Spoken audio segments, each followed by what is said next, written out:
Sono felicissima di essere nella città di Roma, secondo me è la città più bella al mondo, per la sua arte, per la sua cultura, per le persone che ci sono.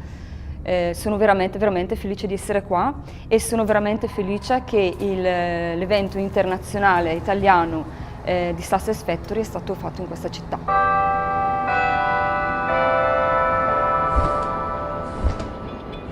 Millions of people all the time are coming from all around the world to see the beauty of Rome.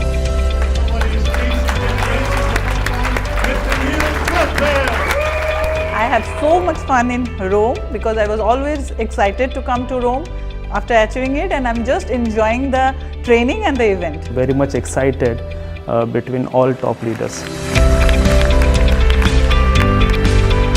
These type of leadership trainings are the best to develop to the next level. It's all about helping people. I feel comfortable with the future of this company. When you make a decision, keep it on that.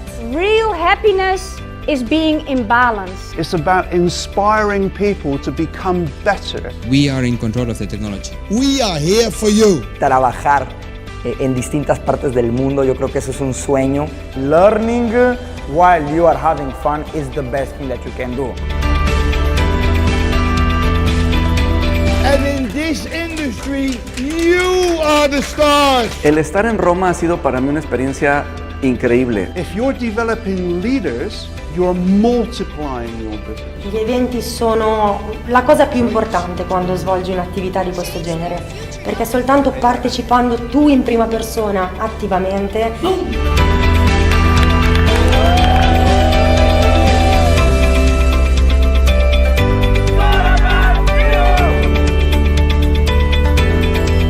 If you don't have a dream, don't start.